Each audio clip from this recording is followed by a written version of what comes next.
พี่น้องมาเที่ยวปลามื้อนี้ไปเบิ่งกันปลาเราหาได้เท่าไรเครื่องปรุงผักกูดนะพี่น้องอะไรผักกูดงามจับไม่ปิ้งมันนี่ป่านี่เนี่ยมันจะได้กินปลา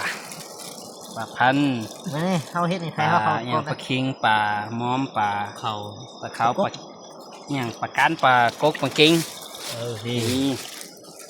อันนี้มันจะเป็นปลาเลยนี่อ้ยากุ้งแม่น้ำดีนำเสนอน้องนี่อันนี้น่ะจิก้านะนี่น่ะจิก้าเนี่ยนะ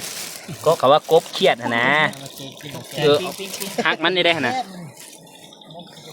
เบิ้งน้องครับนี่หมอนี่ใส่หมวกน้ำเนี่ย8 คนมานำกัน8 คนมากินข้าวปลา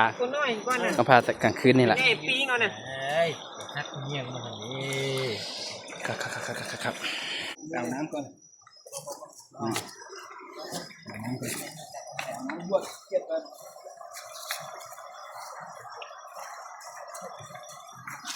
ขาเกียรติ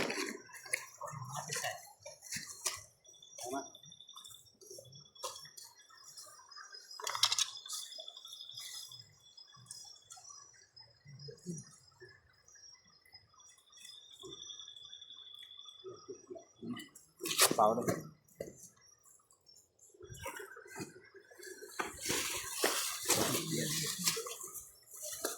เอาไหมมาเบิ้ลนี่เหยียดนี่คือตัวง่ายๆ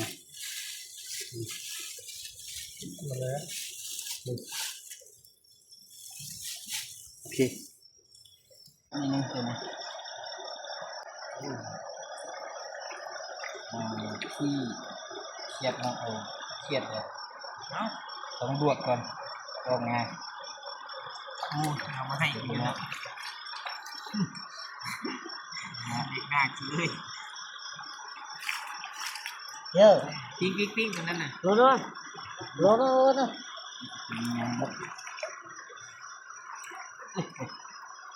ลอยถุงโลบ้านถุงโลนะใคร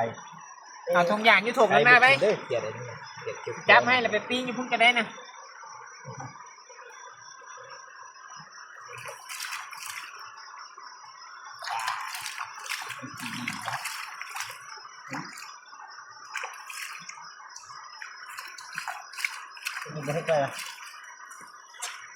ได้ไหมยัง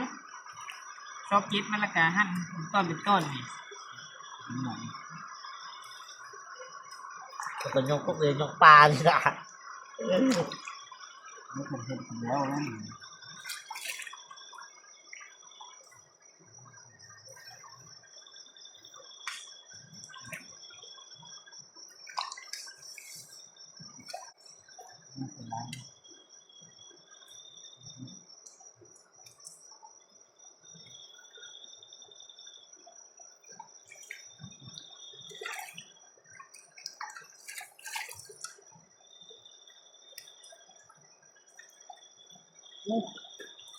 มันแรงกว่า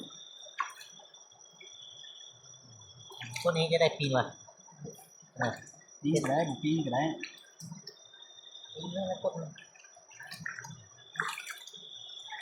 เพราะกันดีนะ